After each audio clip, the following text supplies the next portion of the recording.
I would like to thank Dave Weir for recommending this very, very recent story, this very tragic story that has emerged from Northern California. And I also must warn you that this episode contains some details involving child abuse and the deaths of multiple young children that may be disturbing for some listeners. Listener discretion is advised. On November 25, 2014, 12-year-old Devonte Hart was in attendance at a demonstration in the city of Portland, Oregon. The demonstration was brought about by and intended to bring attention to an incident involving the August 9, 2014 shooting death of Michael Brown, an unarmed African-American man, by Darren Wilson, a white police officer, in the city of Ferguson, Missouri. The death of Michael Brown sparked 3 waves of civil unrest, not only in Ferguson, but in cities across the United States. The first wave, caused by the shooting itself, lasted from August 9th through August 25th, 2014. The second wave, caused by the announcement that Darren Wilson would not be indicted on any charges resulting from his shooting and killing of Michael Brown, lasted from November 24th through December 2nd, 2014. And the third wave, caused by the first anniversary of the death of Michael Brown, lasted 2 days from August 9th through 11th, 2015. Devonte was there participating in the second wave of what has become known as the Ferguson unrest. The Ferguson unrest has been associated with being a scene of chaotic rioting, with protesters vandalizing, looting, setting arson fires, and firing weapons. Full disclosure, I was working a lot at the time, and I wasn't watching much of the news because, honestly, the police-involved shootings of young, unarmed African Americans in our country was too much to bear. Following that with the news coverage of the rioting, I just couldn't watch it. I felt like the news was super focused on the violence. And if they had stories like Devonte's, they were just going to be fluff pieces or get lost in the shuffle. But his story actually didn't. Not for me, not for many of us. His went viral. Devonte wasn't there looting or rioting. He was at the Portland, Oregon protest, holding a sign that said "Free Hugs." And then 3 worlds collided in one moment that captured something iconic, something beautiful, something that would become seared into our consciousness. I saw it. It came through my news feed. And many of you saw it too. And if you need a refresher, or perhaps you missed it, I will share an image, the image that went viral. The picture that was snapped that day, that for many became a symbol of the change that Americans were out there protesting for. Better relations between law enforcement and the African American community. I am not going to get into what should or shouldn't be done when it comes to affecting change. That's not what this story is about. Portland Police Sergeant Brett Barnum, who had been with the department since 1993, was on duty at the demonstration that day. He spotted Devonte holding his "Free Hug" sign, and he thought that was like a really awesome idea. He motioned to Devonte to come over his way. Sergeant Barnum wanted to talk to him.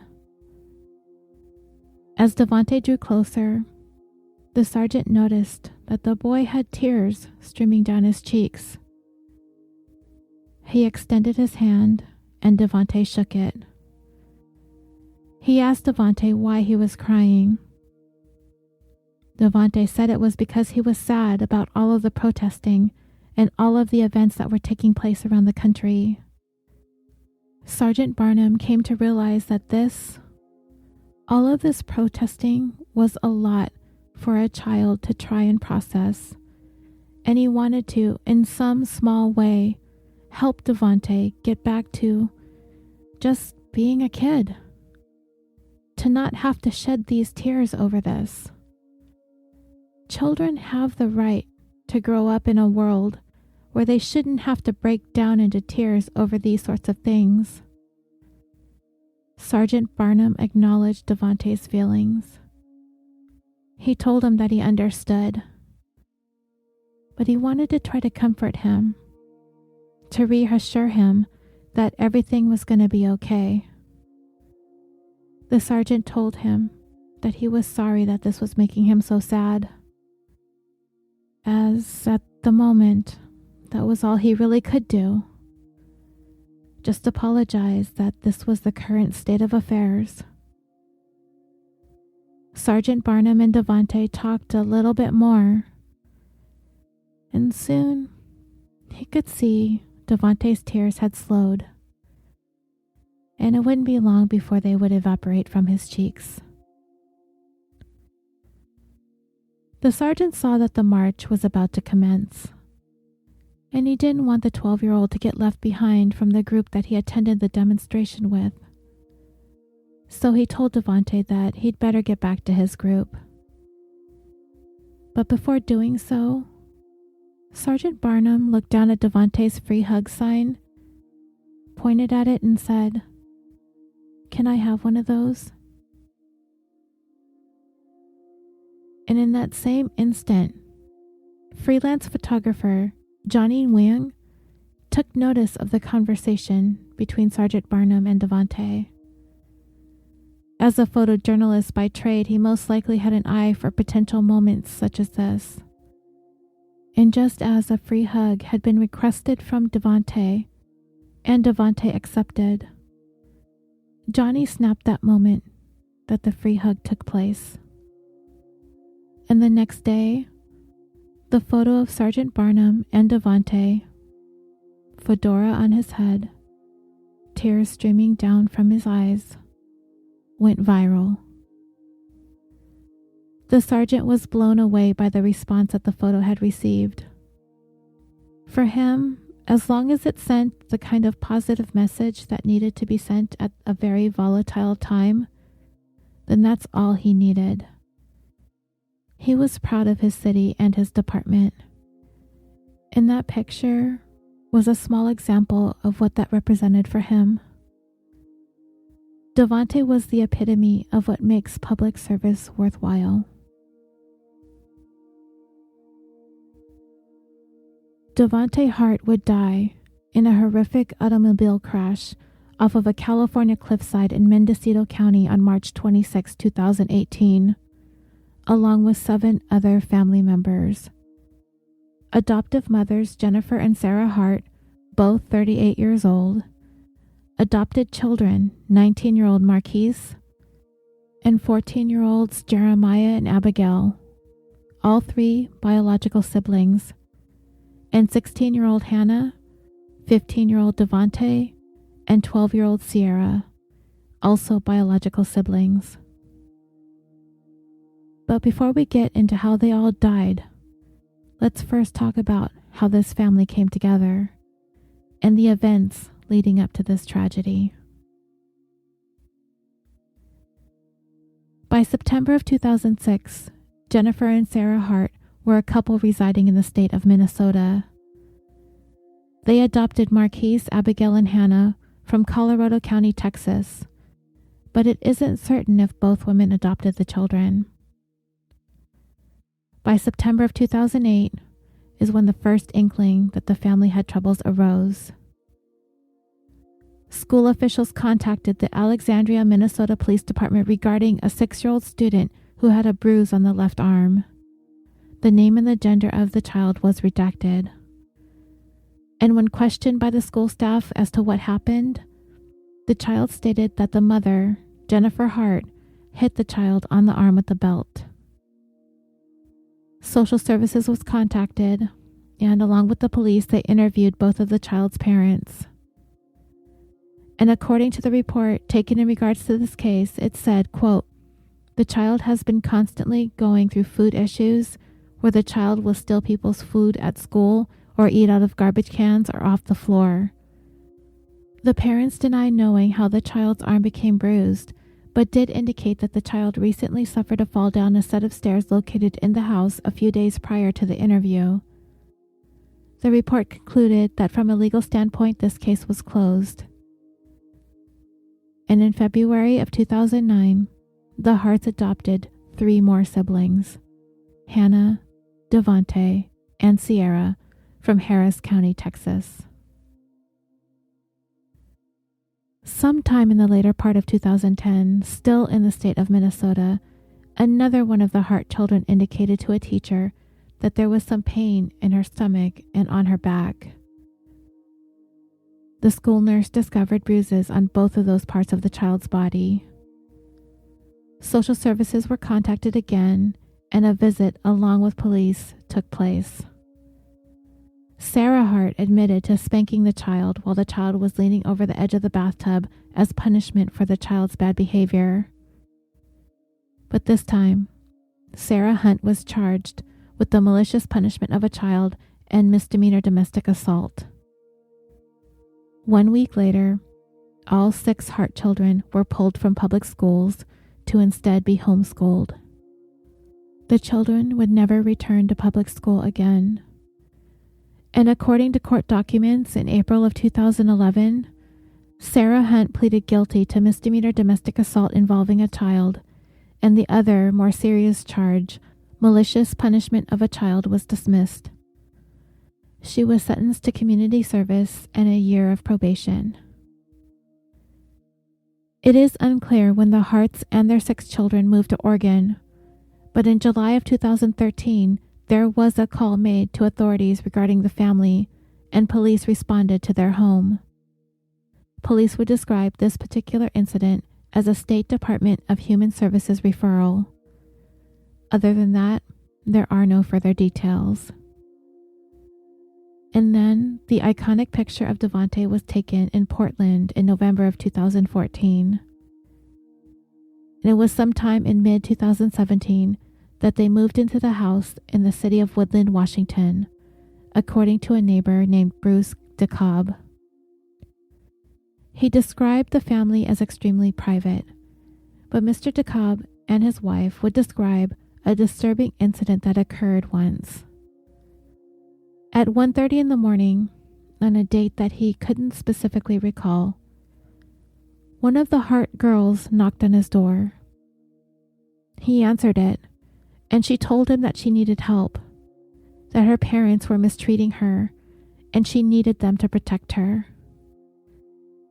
He ended up taking the child back to her parents that night, and he did go over there the next morning to check up on the girl, and to him, at the time, everything seemed okay, and he decided to let the incident go. In November of 2017, a couple of months after the family moved to Woodland, the father of a woman who lived next door to the Harts called 911 with a very disturbing report. He told dispatch that there had been some kids next door whom he feels are being abused, that something very serious was going on with these children in that home, explaining that not too long ago, a little girl jumped out of the 2nd-story window on the roof and then jumped down to the ground at 2 in the morning. And this girl ran to his daughter's home, begging her for help. She also begged them to not tell her parents that she went over there. But her parents were contacted nonetheless, and one of the mothers came over and collected the child. Later on the next day, one of the parents had 4 of the children come back over to the neighbor's house and explain that everything was okay. But to them, there was something strange about their behavior. They were standing there at attention, and they looked scared to death. It is unclear whether authorities ever took any action or not. Then sometime in March of 2018, Devonte began going over to Mr. DeKalb's house asking for food. He told him that his parents regularly took meals away from him and his siblings as a form of punishment. According to Mr. DeKalb, Devonte would come over to his house once a day. But soon, he was coming over more frequently, pretty much 3 times a day, as the boy was showing up asking for more food. It was at that point that DeKalb's made the decision to contact authorities, as this was obviously very concerning to them. On March 23, 2018, Mr. DeKalb contacted Child Protective Services and reported what had been going on with the children living next door, that he is concerned that there may be a case of child neglect as they don't seem to be given regular meals. The Washington State Department of Social and Health Services opened a Child Protective Services investigation, which stated that the Hart children had been identified as potential victims of alleged abuse or neglect. Jennifer Hart arrived home from work that same afternoon, and officials knocked on the door, but she did not answer. She knew that this was over. The entire facade of this seemingly happy family of 6 adopted children was about to come crashing down. And she made the decision that she was not going to wait around for authorities to come knocking again. On March 24, 2018, Jennifer and Sarah Hart packed their 6 children into the family's 2003 GMC Yukon XL and began heading south. The family is known to have been in the Newport, Oregon area around 8:15 that morning. They continued traveling south along U.S. Route 101 until they arrived in Leggett, California. They then transitioned on the California State Route 1 until they arrived in Fort Bragg at approximately 8 p.m. The family stayed in Fort Bragg for approximately 24 hours. The following day, March 25th, Jennifer Hart was captured on surveillance footage making a purchase at a Safeway in Fort Bragg. The family seemed to have stayed in and around the Fort Bragg area until approximately 9 p.m. that evening. The specific movements of the family from that point on are unknown. On March 26th, Cowlitz County Child Protective Services conducted a welfare check at the Hart home, but no one came to the door. They weren't there, and they were never going to be there. It would be on that same day that the Hart family SUV was spotted upside down along a jagged shoreline at the bottom of a 100-foot cliff along a remote stretch of highway in Mendocino County, California, located approximately 180 miles or 290 kilometers north of San Francisco. A passerby noticed the overturned and crashed SUV and reported it to authorities. When authorities arrived at the scene, what they found was carnage. Jennifer and Sarah Hart were inside the vehicle, dead. 3 of the children, Markis, Jeremiah, and Abigail, were found outside the vehicle, also dead. The car, it seemed, traveled about 75 to 100 feet along a dirt turnout next to the highway prior to plunging over the edge of the cliff. There was no indication that the vehicle had skidded or that the brakes were applied in any way, and it appeared to have been down there for several hours before being discovered. By March 27th, authorities got word that the women actually had 6 children, and 3 remained unaccounted for: Hannah, Devonte, and Ciera. A search and rescue effort was launched in and around the waters where the vehicle went off the cliff. The California Highway Patrol launched a fixed-winged airplane and a helicopter to aid in the search from the air. The United States Coast Guard was called in to bring a rescue boat to also aid in the effort from the water. In the meantime, Child Protective Services attempted another welfare check on the 27th of March, but again found nobody at home. And from what could be seen, their absence did not appear to be something that was going to be long-term. They also found pets inside the home. At this point, they were unaware that the family had gone over that cliffside in California. By the 28th, it seemed that the Mendocino County Sheriff was uncertain as to what to make of the accident. He reported that it looked as though all 6 children were inside the vehicle when it went over the cliff, but it was possible that they were left in the care of someone else and were still looking for those possibilities. The sheriff also reported at the time that he did not have any evidence or reason to suspect that this was an intentional act on the part of the driver of the vehicle, still considering the possibility that this event was an accident. On March 29th, a search warrant was issued and executed at the Hart family home. In the affidavit requesting the search warrant, it indicated that they were seeking evidence as to what may have happened to the family, including the possibility of a suicide note. Authorities seized a laptop and an iPad. The California Highway Patrol, however, quickly came to believe that a felony had been committed in relation to this crash. And 2 days later, on April 1st, authorities publicly announced that they believed the crash to be intentional.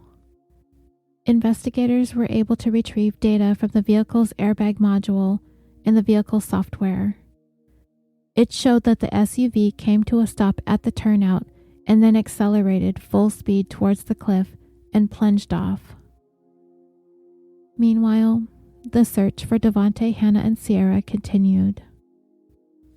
On April 4th, a large-scale search and rescue operation was initiated, with approximately 80 people on foot searching the rocky areas surrounding the location of the crash. It was also on this day that authorities reported to the media that it was Jennifer Hart who was driving the vehicle when it went over the edge of the cliff.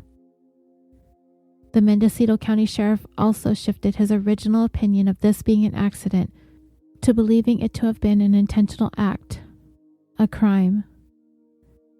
The next day, on April 5th, the sheriff reported to the media that neither Jennifer or Sarah had seatbelts on, which was contrary to some earlier reports that the women were seatbelted in.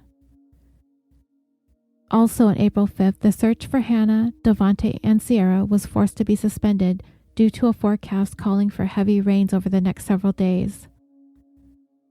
They also confirmed that it is their strong belief that the 3 children were in fact in the vehicle at the time of the crash, stating in a press release, quote, "Information obtained through interviews with family and friends indicated that it was rare for the family to be apart, especially when traveling.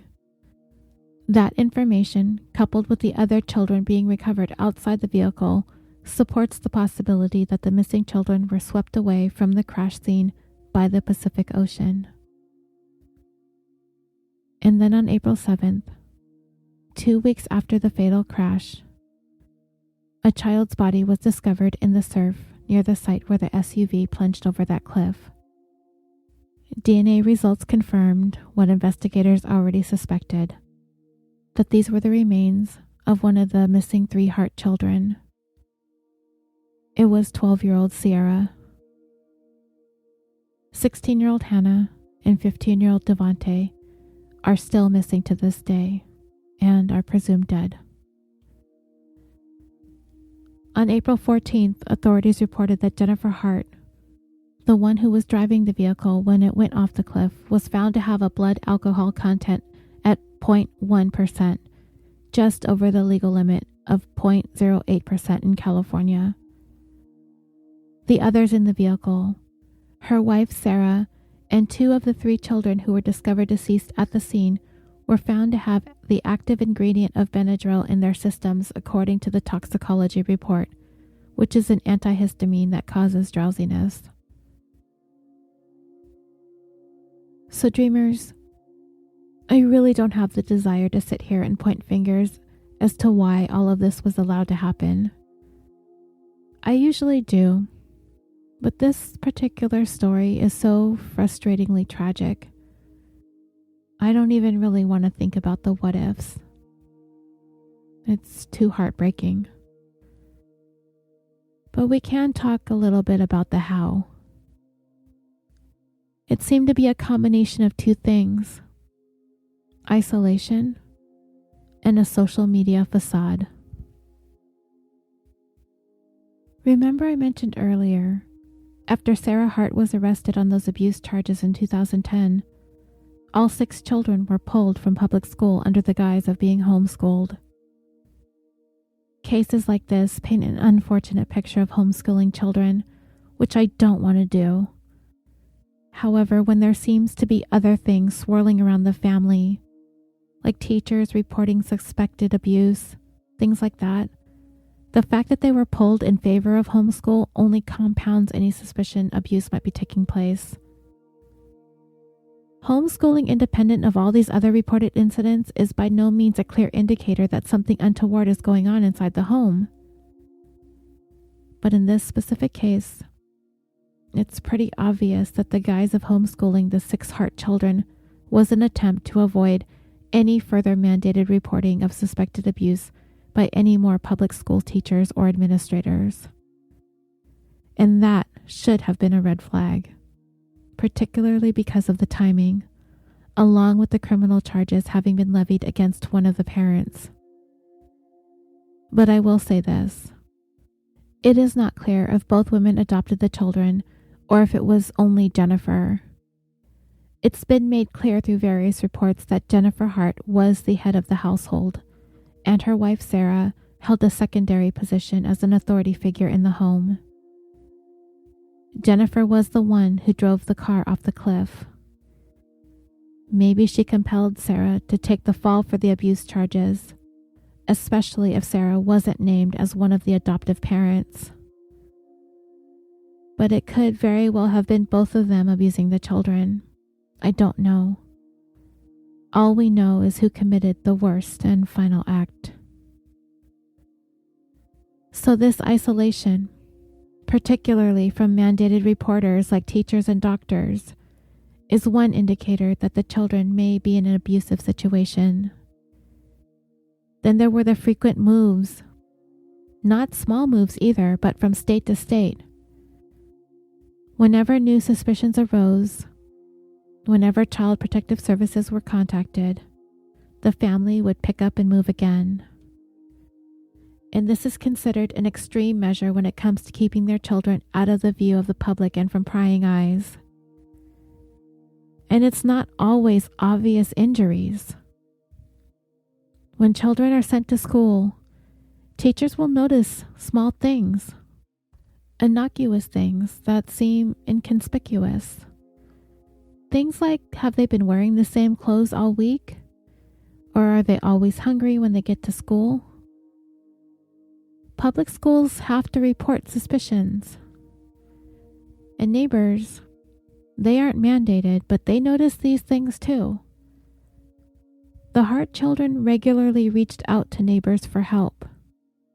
And in this case, neighbors did contact Child Protective Services, leading to the family being uprooted and moved out of state. But this last time, Jennifer Hart decided that when Mr. DeKalb called, it would be the final time. This, coupled with the food, specifically the withholding of food, which is something that was apparent to several people over a number of years, all of these things, even independent of each other, can be concerning. But all occurring within the confines of the same family, alarm bells should have been going off, which it seems that they were. But help just didn't come in time. Now, if you didn't know how the story of the Hart family came to its tragic conclusion, you would never know what was going on behind the idyllic photos that the family posted across their social media platforms. They appeared to be like this superb example of the modern family. 2 white moms adopting 6 African American children. There's picture after picture after picture of all of them, flanking their mothers, broad smiles, cute poses, matching clothing, holding up peace signs, chalkboard messages with things like "There will always be love," or the 8 of them standing before beautiful outdoor backdrops, the 6 children standing in rows, Devonte at that Ferguson protest holding that chalkboard sign that said "Free hugs, pass it on." They seemed active. The children were engaged. They were going to special events. They were doing things. They were having fun. They were always in the outdoors. They go hiking, swimming, gardening, stargazing. If you were to only look at Jennifer Hart's Facebook page, life could not be better for this family. Playing at the park, playing with each other, cooking meals, enjoying life. All of the things a family should be. Happy, fun, loving, active, healthy. And this is mostly what people who knew the family thought of them. Despite all of the warnings, the reports to Child Protective Services, the reports that the children's schools made, the frequent moves, the begging for help from neighbors, Jennifer and Sarah Hart were able to sidestep all of it and sell the image of the family that they wanted everyone to buy. And the darker, more troubled portrait of the Hart family did not fully emerge until it was too late. So, dreamers, I began to wonder about that picture of Devonte with that police officer.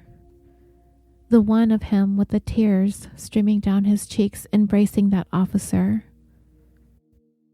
How symbolic that photo became during the Ferguson protests.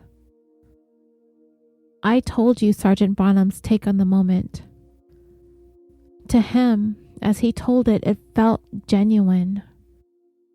I think we would be hard-pressed to not find ourselves moved by a young boy shedding tears over the traumatic events happening around him. But what traumatic events was he really crying over? He told Sergeant Barnum that he was sad about the state of the world. But now that we know what was going on behind closed doors in this boy's life, do those tears take on a different meaning? I tend to think so. And there are 2 possible theories out there. One is mine, and the other comes from an article I read. It is strongly opinionated in terms of the motivation of Devonte approaching Sergeant Barnum. But I will tell you mine first because it's pretty simple. I think Devonte's abundance of tears were for all of the things that he had wished he would have been able to say to Sergeant Barnum in that moment, but he couldn't because his mothers were there looking on.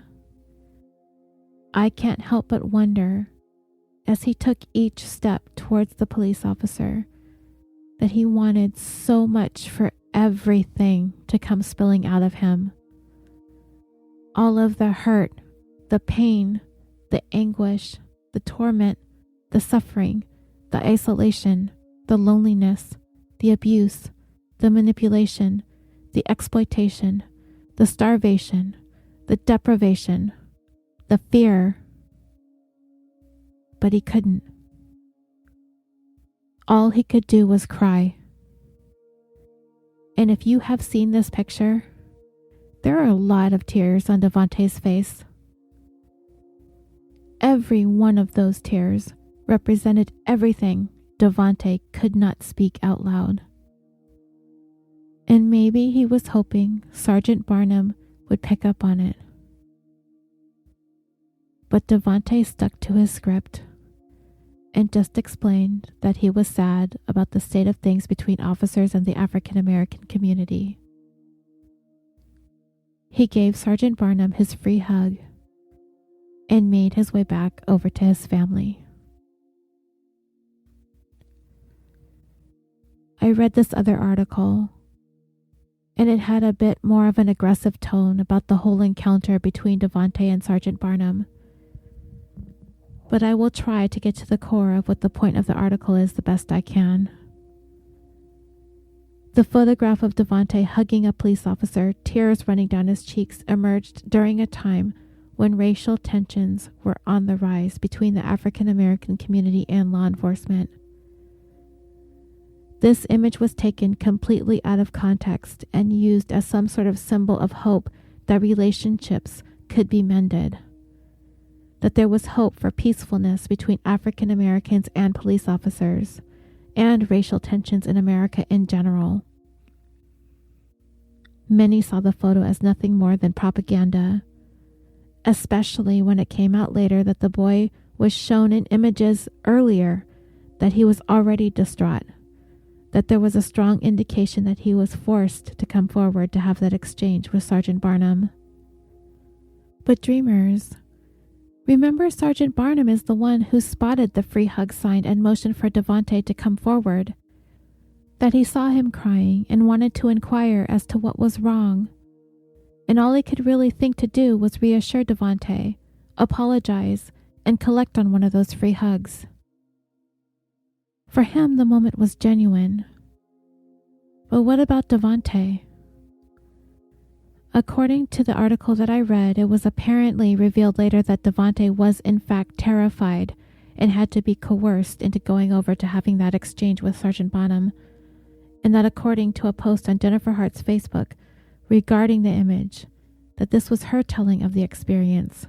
Quote, "Last night, I encouraged Devonte to face his concerns and fears. It was one of the most emotionally charged experiences I've had as a mother. He trembled, holding a free hug sign as he bravely stood alone in front of the police barricade. Tears rushing from his eyes, soaking his sweater. He gazed upon them, not knowing how they would react. After a while, one of the officers approached him and extended his hand. Their interaction was uncomfortable at first. I kept my distance and allowed him space to truly have his own experience." Let me pause here for a moment before I continue with what this article had to say. The description of the moment between Devonte and Sergeant Barnum was penned by the same woman who drove him, his 5 siblings, her wife, and herself off of a cliff because Child Protective Services was called to the front door one too many times. We know full well by now that social media was an elaborate disguise for what was truly going on in real life. She interpreted Devonte's feelings as she wanted the world to see. This was all about her and the image she needed to uphold. If she had to force Devonte into shaking hands with Sergeant Barnum, I get that. I can totally see a child being afraid of police, especially with everything that was going on at the time. And I wouldn't be surprised if the moms themselves helped perpetrate and instill the fear of law enforcement onto their children as yet another way of isolating them even further. They aren't going to report the fact that they are being abused at home to people that they fear. And I think it would even be safe to say that those children probably feared their own mothers more than they feared police. So anyway, back to the article. It goes on to say that it was later revealed that the officer hugging Devonte is a strong supporter of Darren Wilson, the officer who shot and killed Michael Brown, and described the interaction between Devonte and Sergeant Barnum as grotesque, that Devonte was there to protest against Darren Wilson and the liberties with which they have to shoot and kill, but yet he was forced to hug someone who supported it. Or, as the article read, quote, "forced to embrace somebody who fully supported the systematic oppression of his own people," unquote. Wasn't Devonte holding a free hug sign? He wasn't holding a sign that said, "free hugs, except for white police officers who support the oppression of my people." And Sergeant Barnum certainly didn't get a closer look at Devonte and say, "Oh, you know what? I'm all about the oppression of your people, so that'll be a hard pass on the free hug." It's just, to me, it looked and felt like a really genuine moment. So then the article goes into Jennifer and Sarah Hart's role in the lives of these 6 children, calling them, quote, white saviors, unquote. I actually really hadn't thought about it while I was researching this story, because it hadn't really quite crossed my mind because I was so focused on the abuse and the deaths. It's my first inclination to kind of agree that that was the narrative the couple were trying to play into. But for some reason, I kind of lean towards there being some sort of positive outcome to the story behind the intention. You know, kind of like the movie The Blind Side. The savior thing gets thrown around a lot, as a wealthy white family takes in an African-American teenager who's been in foster care, having ended up with no real place to live, and then going on to enjoy a career in the NFL. That's the kind of story I think of when I hear the term white savior. However, the picture that Jennifer and Sarah Hart were painting of the family on social media told a very different story of what was going on, and it might be indicative of that specific label. Did these 2 women have this white savior complex? I don't know. I suppose. But I think it's likely that they would have been abusive to any adopted children, no matter what their race, to be honest. The article ends up criticizing the handling of the child abuse allegations, that things weren't handled well because the children were African American and the moms were white. I'm really not going to get into that today because it's just too contentious. But I did want to revisit the meaning of that picture, and I will post it on social media. And we can talk about what we think all of those tears really represented. Thank you for joining me for this bonus. Thank you again, Dave, for the case suggestion. And until next time, sweet dreams.